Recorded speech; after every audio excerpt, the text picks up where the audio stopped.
जय माता दी। इस वीडियो के माध्यम से आप जानेंगे रामनवमी कब है और रामनवमी कब है, रामनवमी के दिन किस प्रकार से राम जी का जन्म उत्सव मनाना चाहिए, किस प्रकार से रामनवमी का हवन करना चाहिए।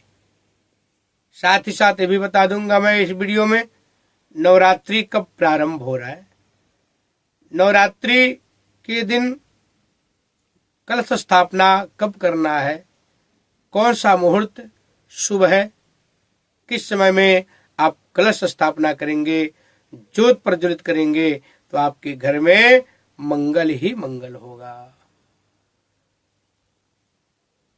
चैत्र नवरात्रि 30 मार्च से प्रारंभ हो रहा है, दिन रविवार। यह वीडियो रामनवमी का है। आप लोग हमारे वीडियो को अंत तक देखें, साथ ही साथ चैनल को सब्सक्राइब, लाइक, शेयर अवश्य करें। रामनवमी इस बार चैत्र नवरात्रि में 6 अप्रैल दिन रविवार को है। अब आपको मैं बता दिया हूं 30 मार्च को नवरात्रि प्रारंभ हो रहा है। इसको परिवा बोलते हैं, प्रतिपदा बोलते हैं, एकम, जिस दिन कलश स्थापना होता है। आगे मैं आपको कलश स्थापना का शुभ समय बताऊंगा। सबसे पहले मैं बता दूं, जो लोग रामनवमी मनाते हैं, रामनवमी का भव्य कार्यक्रम करते हैं, रामनवमी का भव्य राम जन्मोत्सव मनाते हैं, उनको किस तरह से मनाना चाहिए। काफी लोग उसके 24 घंटा पहले पाठ प्रारंभ कर देते हैं। जैसे नवरात्रि चल रहा है तो माता रानी दुर्गा जी का दुर्गा सप्तशती का पाठ प्रारंभ कर देते हैं। कुछ लोग 24 घंटा पहले रामायण पाठ प्रारंभ कर देते हैं। कुछ लोग नवरात्रि जिस दिन प्रारंभ होता है उसी दिन से रामायण प्रारंभ करते हैं, तो रामनवमी के दिन समापन होता है। जब आप नवमी के दिन अगर आप पहले से कोई पाठ कर रहे हैं तो उस पाठ को 12 बजे ठीक राम जी का जन्म होता है, उसके पहले आप 1 घंटा पहले उस पाठ को संपूर्ण कर लें, पूरा कर लें। फिर नवरात्रि का हवन कर लें। नवरात्रि का हवन 1 घंटा पहले। अगर आपको अग्निवास नहीं मिल रहा है तो पहले से अग्नि को जला करके रख लिया जाता है। जब अग्निवास होता है, अग्नि को थोड़ा थोड़ा जीवित रखा जाता है, हल्का हल्का उसमें जलता रहे। फिर अगले दिन कभी भी आप हवन कर सकते हैं। पाठ आप पूरा कर लिए, फिर आप हवन का पूरा तैयारी करके, दुर्गा सप्तशती का पाठ है तो दुर्गा सप्तशती से हवन करना चाहिए। बाकी सभी देवी देवता का आहुति, विशेष माँ भगवती का आहुति, रामायण किए हैं तो रामायण का आहुति होगा और माता रानी का भी आहुति होगा उसमें, दुर्गा जी का, क्योंकि नवरात्रि का विशेष माँ भगवती दुर्गा जी का ये पूरा 9 दिन होता है। तो रामायण अगर करें तभी भी दुर्गा जी का आहुति पड़ेगा, सभी देवी देवताओं का सूक्ष्म आहुति पड़ेगा, लेकिन विशेष माँ भगवती का होगा।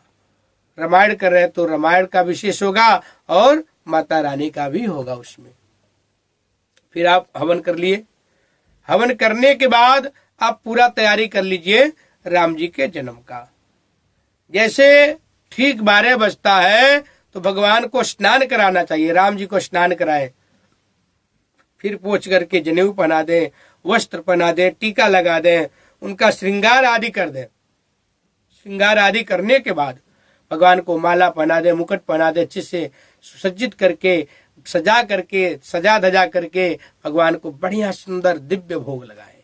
जो भी आपके पास उपलब्ध हो उस भोग को रामनवमी के दिन लगाएं। भोग लगा दें, फिर उसके साथ में 1 गिलास जल रख दें।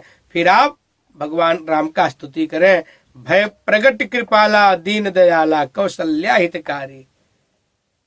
इस पूरा स्तुति को पढ़ना चाहिए।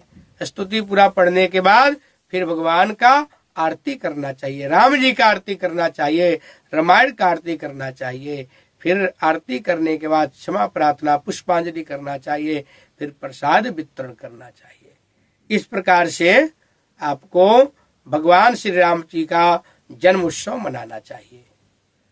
अब आप लोग जान लें कलश स्थापना का शुभ समय क्या है।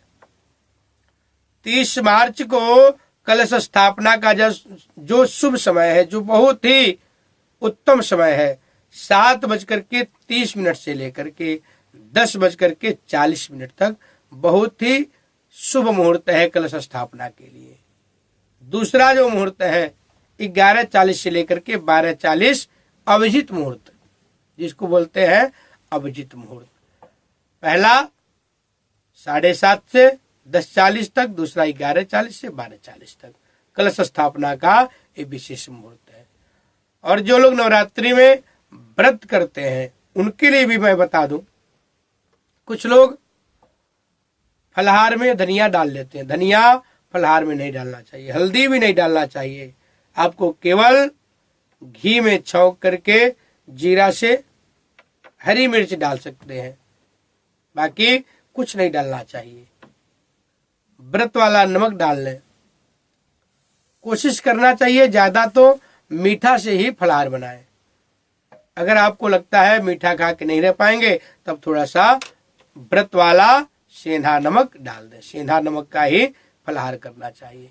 और व्रत में कभी भी व्रत रखें तो उसमें ज्यादा कुछ नहीं करना चाहिए, स्वल्प आहार लेना चाहिए, थोड़ा आहार लेना चाहिए।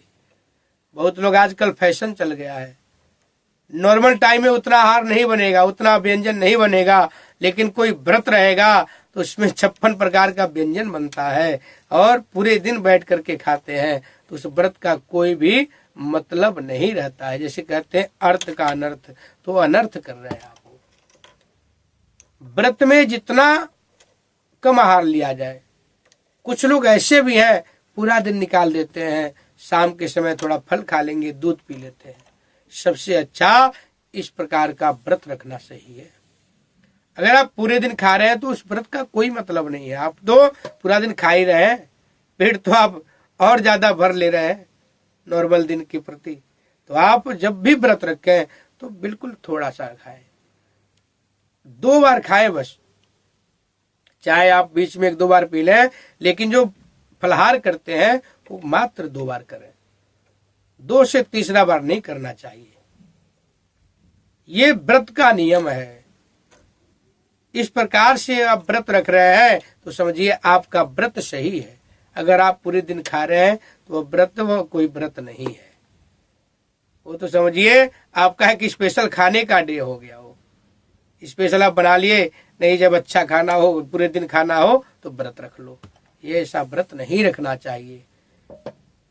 तो आप इस बात का अवश्य ध्यान दें।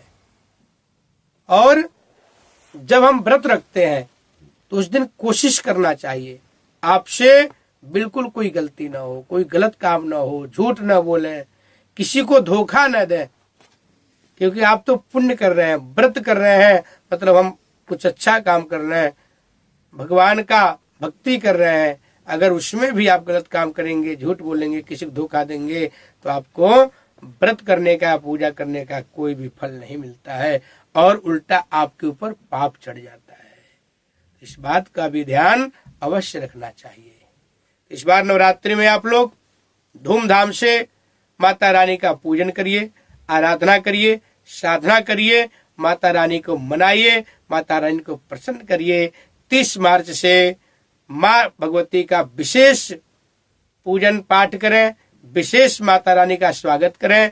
इस बार चैत्र नवरात्रि में माँ भगवती गज पे सवार होकर के आ रही हैं, जो भक्तों के लिए बहुत ही शुभ ये समाचार है और बहुत ही ज्यादा भक्तों का लाभ होता है। जब गज पे सवार होकर के आती है माता रानी, बहुत ज्यादा लाभ होता है। तो आइए इस वीडियो को हम समाप्त करते हैं। जय माता दी।